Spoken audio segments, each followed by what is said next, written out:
केंद्र सरकार के इनकार के बाद कि जातिगत जनगणना नहीं होगी, इसके बाद से बिहार की सियासी गतिविधियां तेज हो चुकी है। एक तरफ नीतीश कुमार ने भी इस मुद्दे को लेकर के सर्वदलीय बैठक बुलाने का आदेश दे दिया है। ये बैठक कब होगी अभी इसके बारे में जानकारी नहीं है, लेकिन उनके ही सरकार में मंत्री रहे बिहार के पूर्व उप मुख्यमंत्री सुशील कुमार मोदी ने जातिगत जनगणना करवाने को सिरे से नकार दिया है।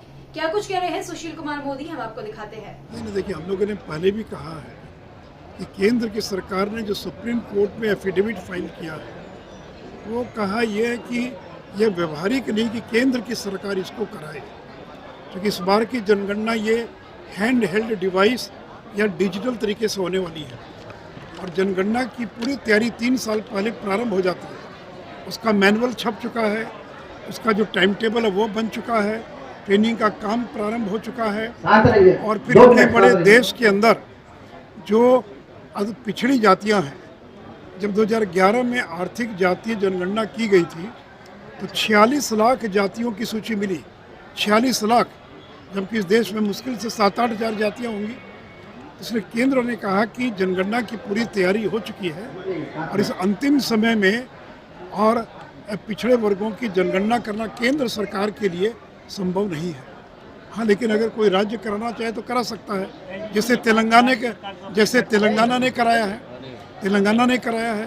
कर्नाटक में जब सिद्धारमैया की सरकार थी उन्होंने कराया सर्वेक्षण। ये बात अलग है कि सिद्धारमैया की सरकार ने सर्वेक्षण कराया, लेकिन आज तक वो रिपोर्ट सार्वजनिक नहीं हो पाई है। उड़ीसा की सरकार भी तैयारी कर रही है। तो अगर कोई राज्य सरकार अगर कराना चाहे तो स्वतंत्र है, लेकिन केंद्र ने अपनी असमर्थता जाहिर की है।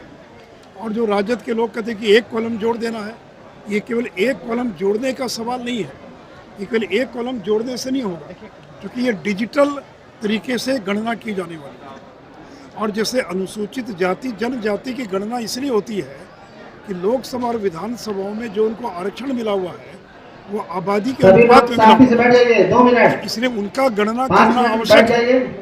तो इसलिए अगर कोई राज्य सरकार चाहे कराना तो स्वतंत्र हो करा सकती है, लेकिन केंद्र ने कहा कि हम जनगणना के साथ अभी कराना हमारे लिए संभव नहीं है और यही एफिडेविट उन्होंने सुप्रीम कोर्ट में फाइल किया। आपने सुना सुशील कुमार मोदी को, उन्होंने जातिगत जनगणना करवाने को लेकर के सिरे से नकार दिया है। कहा है कि ये केंद्र को करवाना संभव नहीं है, क्योंकि इसके लिए 3 साल पहले से ही तैयारियां जो है वो शुरू हो जाती है। इस बार डिजिटल माध्यम से जनगणना करवाई जाएगी, तो अगर राज्य सरकार को अपने खर्चे पर जातिगत जनगणना करवाना है तो वो करवा सकते हैं, जैसे कि कर्नाटक सरकार ने किया था। अब देखना दिलचस्प होता है कि उनके इस बयान के बाद से बिहार की राजनीति में क्या उथल पुथल होती है। तो इन्हीं तरह की तमाम खबरों के लिए आप बने रहे हेडलाइंस बिहार के साथ और हमारे YouTube चैनल को सब्सक्राइब जरूर कर लें। धन्यवाद।